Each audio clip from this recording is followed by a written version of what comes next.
That film called, I think, was it The Morning After is the correct title? Yes. That film. That's really a frightening thing to see you that way. And I know that a lot of people, friends of mine, were shocked when they found that you, I guess the news came out in one of the news magazines first, I think, that you had been alcoholic. Actually, that isn't correct to say, is it? Because alcoholics never say they were alcoholic. They say That's are absolutely alcoholic. right. You're always an alcoholic. Yeah. They say they're recovered or recovering Yeah. alcoholics. I'd like to say one thing very important before I forget it, is there are a lot of people dying from alcoholism because the rest of us are enabling them to, because there's a stigma about that disease, as you probably know. And for centuries, they've been putting the blame on the character of the addict, and it's not so.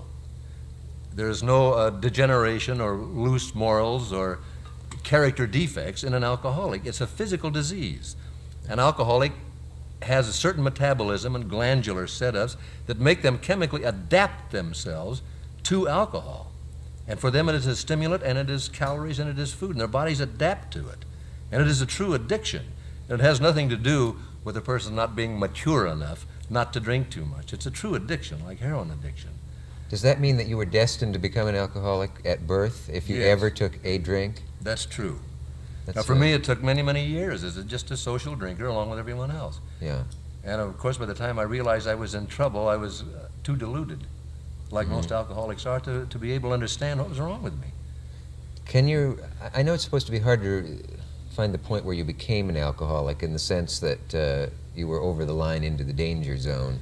Can you isolate that point in your own life? No, and I've tried to many, many times. When did I go from the point where I drank with my friends at a party or something, and when I begin to drink way ahead of them? And I can't, you tend, I find, to get with people who are heavier drinkers without realizing what you're doing. And now that I'm a non-drinker altogether, I find that I've lost most of my friends who drank very heavily. I just don't see them. They avoid you? They kind of avoid me. Yeah. I think I get to their conscience a little bit now. Are there well-known people in the show, in our business and show business, who are alcoholic that the public doesn't suspect? Obviously, I'm not asking for names, but do you know of cases? There are many recovered alcoholics Yeah. in show business, many, and of course they don't want to say so, and I can't blame them too much. Yeah, a few do, like yourself, and some don't, do they? And some don't like to talk about it. Mercedes McCambridge, for one, particularly. Yeah. She kind of broke the ice for the rest of us, I think.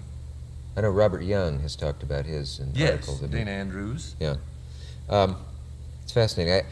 Sometimes people have asked me, you know, this boring interview questions, what are you proudest of in your career, and that kind of thing.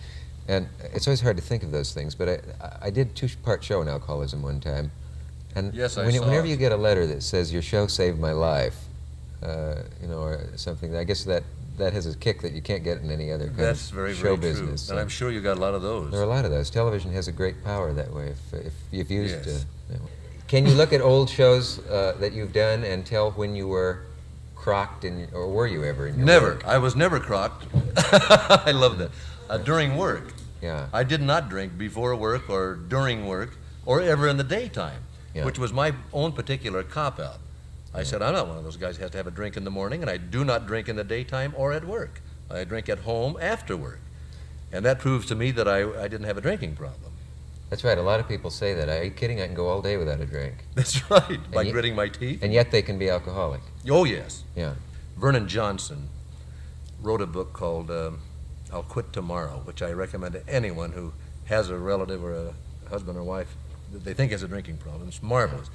But that guy in the book did all the wrong things. He went to a psychiatrist to find out what was wrong with his character or his personality that made him drink. And you say that's bad. That's not even valid. Yeah. What was wrong with him, he was physically addicted to alcohol. Yeah. That was the reason. And you need a different kind of treatment, different kind of help. One of the shocking moments in that book was when she called the doctor and he said coldly, there's nothing I can do. And he was right. And he may have been right, but he could at least have explained that, because he just left her hanging. Why? You know, I mean, he just sort of hung up the phone. And doctors, for some reason, don't deal too much with alcoholics because there isn't anything medically you can do if they don't want to quit. And most people who are deeply into a chronic or acute alcoholism do not, at that point, want to quit. Yeah. They can't conceive of life without drinking. It looks desolate and bare and dull to them. You can see why people would go to a psychiatrist, though, because in your own case, for example, you had everything, you know, fame, success, money, family, home, all of that, and you were destroying it, theoretically. Yes. Therefore, you must hate yourself. Therefore, you must go to a psychiatrist, would, I suppose, be the line of reasoning. That's true. But the fallacy is that there is no pre-drinking morbid psychology in an alcoholic. It happens as a result of his physical addiction. Every time you get drunk, medically or legally drunk, you lose about 10,000 brain cells. Gone, dead, died, forever. And about 1 million to 2 million more that are severely damaged that will go if you stop drinking, and you actually lose IQ points. In drinking, you can lose up to 30 IQ points, which you can't get back. That's astonishing. Yes. You say you were never drunk when you were, say, taping or filming a show, but since you drank all those years, there must have been some debilitation, something that might have showed over the years in your work. Are you able to spot that in watching your work over the years? No, I'm not. If you were losing the only thing I noticed was energy. Yeah. A little debilitation, and I didn't have quite as much energy. And I thought, I wonder what's the matter with me. I exercise and everything. The delusion. I didn't stop to think that it might be that. In Barbara Mahoney's book, it's terrifying that what happens to the wife of an alcoholic, because she has the kids and the school, and the kids are embarrassed by the terrible scenes they see at home and say things like, "Well, is Daddy really going to hurt you, Mommy?" and things when he would threaten her or hit her or whatever. But she said at least the husband could get away, even if he stumbled out of the house and went to work all day drunk. He at least got away, but she was there the whole time, and she would drink too. How did it work with your own wife? Well, my own wife was an alcoholic too, it turns out. Yeah. We were both in treatment. As a matter of fact, my wife is a therapist now at a treatment center in Phoenix at St. Luke's Hospital. Treating alcoholics? Treating alcoholics, yes. Yeah. And doing very well at it, as a matter of fact. So we didn't have quite that same problem, but it's true that either spouse, the one who is non-alcoholic, is as sick emotionally. They're very sick and they need treatment. Usually if you don't treat both of them, the alcoholic does not get well. What happens is that the alcoholic is very ashamed and very guilty about what he is doing, and he cannot help himself. But he can't stand to attack himself that way, so he projects his own anger at himself onto his spouse. He said, if it weren't for you, I wouldn't drink. You're the one that makes me drink, and uses those kind of rationales. So that eventually the spouse begins to feel, maybe I am the reason. Maybe it's me. If I just would change and treat him differently, he wouldn't drink. And they become very neurotic and sick themselves and need help. Which of you was it who decided to seek help for It was me. Yeah. I was the one, yeah. I began to have the one symptom that you cannot avoid, and that's a personality change when I drank. A personality. I was always a very happy drunk if I got drunk. And I had a very high tolerance, which I found out later is one of the clues. If you have a very high tolerance and can stay on your feet, speaking clearly when everybody else is going down the drain, that's a sign that you may have a propensity physically for alcohol. Yeah, you do hear that very thing used by people who say, well, so-and-so has no trouble because she never changes or he never changes. He can take 6 or 8 drinks and you'd never know it. I've also heard that an increased tolerance is dangerous. Increased tolerance, at a certain point, this happened to me, your tolerance goes to nothing. Just all of a sudden, you can't drink at all. But strangely enough, one of the things that makes an alcoholic physiologically, is that it is a depressant for most people. For an alcoholic, it is a stimulant. And as long as his blood level of alcohol is on the rise, he'll perform better. His motor responses will be better. His concentration will be better. A normal person gets worse. That is, so a lot of performers claim that they do get better in performance if they have a drink. And this is true, isn't it? With some cases. They tend to be people who will adapt chemically to alcohol. It very likely is true. Because there are people who will say that's never true. It's flatly never true. A drink ruins you. But, well, the Limelight story, I guess. We won't mention any names, of course. No. But that's a vicious trap because a performer has to be good. He has to have his edge on, so to speak. Yes. He has to have that drink. And that I never tried. I always felt that that was a dulling thing. Yeah. And of course, there was always the guilt there. You know, it's a bad thing. It might have been well I if think you, it was a bad thing. You were raised that way. Yes. Was there no drop of liquor in your home as a child? I think there was a drop of liquor in my home, but nobody ever drank it. Yeah. Yeah, I come from a culture, Midwest Nebraska, you know, where there was booze in the house, but weeks would go by without anyone having any. That's true. That seems to have changed even there, though. I think it's the whole country's. We've become a drinking culture. We really have. Are there any figures on how many people are alcoholics and don't know it? I don't know how you'd get them. Well, they think there's there's about 15 million in the United States. Yeah. And of course, there's only about 250,000, I think, in AA, and a few thousand others in treatment centers around the country. And the rest are people who are probably listening to us right now and denying to themselves they have a problem, that something's gnawing back there. Yeah, really, I'm drinking too much. But like I always told myself, I drink because I enjoy it. I can quit any time I want. And I was lying to myself. I really couldn't. Yeah. But as long as you keep doing it, you never have to prove that. I've seen reports that say an alcoholic can be taught to be a social drinker again, but it isn't so, because his body never really changes. Yeah.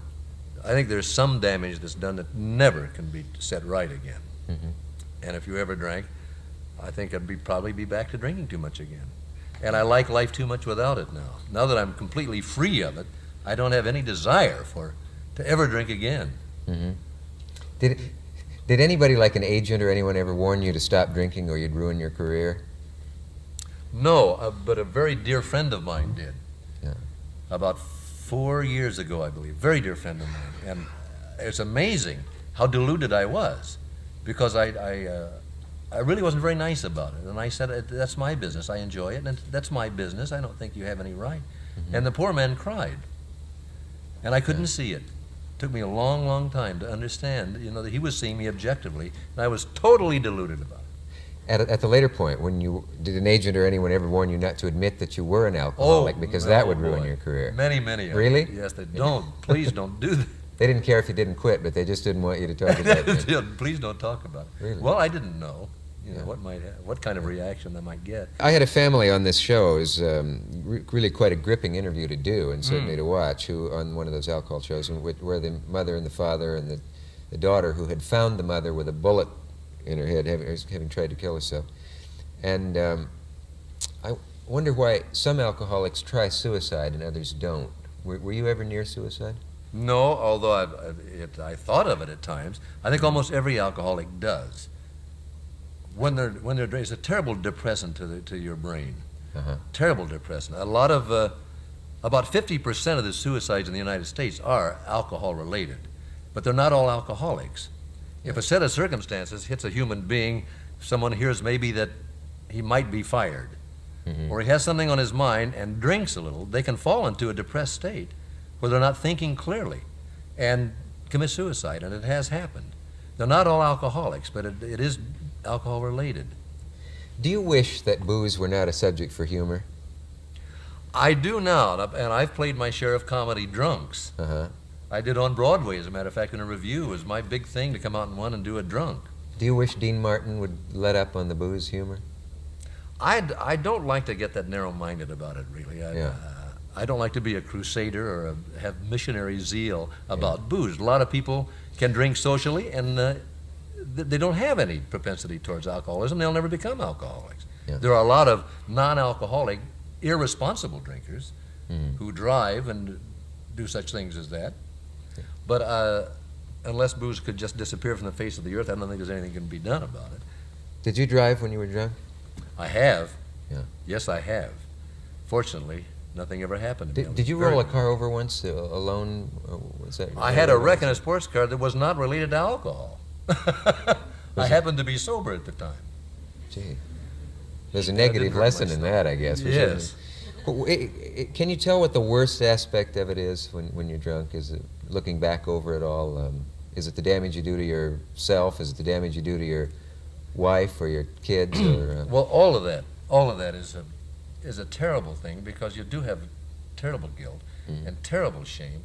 What really happens is that most of us have fairly high values, and we get into characterological conflict. Our behavior is in conflict with our values. and it's a guilt-producing thing. But you're really in a grip of something you cannot do anything about. Cannot do anything about without help. You said your behavior is in conflict with your values. I mean, is it as simple as the fact that your parents would be ashamed of you if they saw what had become of you? Did it harken back to your fairly strict upbringing, or was it a strict? Yes, I think it was a strict upbringing. Yeah. I think I was raised in the church, in the Presbyterian church. Yeah. As a matter of fact, I didn't drink much at all in my 20s. I was in my middle 30s before I even started. And then it was social, you know. I was one of those people who was bound to be trapped and didn't know. Yeah. Just had no way of knowing. That's why I'm talking about it now. There are ways to know. Is there a test people can take, or will there ever be, where they take a piece of litmus paper or something and find out if you're a potential alcoholic? I think probably. Just in the last year, they found out an awful lot about what it does physically, how it affects people who might be alcoholics. I think the day will come. Whether they'll ever find out exactly what causes it, it seems to be a variety of factors. Hormonal, chemistry, glandular, something to do with the brain cells. There are a number of things that make a human being adapt to it. And they get to the place where they like the calories from alcohol because they're very easy to assimilate. And everything else is too hard to assimilate. Alcohol, you know, diffuses across your brain instantly. Yeah. And it just is easier to, and people can go for weeks and weeks just on the calories from alcohol and no other food. Now, how long was your siege, your bad drinking years? That's very hard for me to say. Very hard. I would imagine about 7 years. Now that's my own guess, and I'm probably being very conservative about it myself. As someone who observed me over that time might say, "Are you kidding?" Does it show in your liver? Fortunately, I didn't have any damage. It was slightly enlarged and would have gone into, the cells in your liver will puff up to try and take on the job of assimilating all that acetic alcohol that's going into the system, and it just can't. And eventually, cells will begin to die. And then you're into cirrhosis of the liver and you're dead.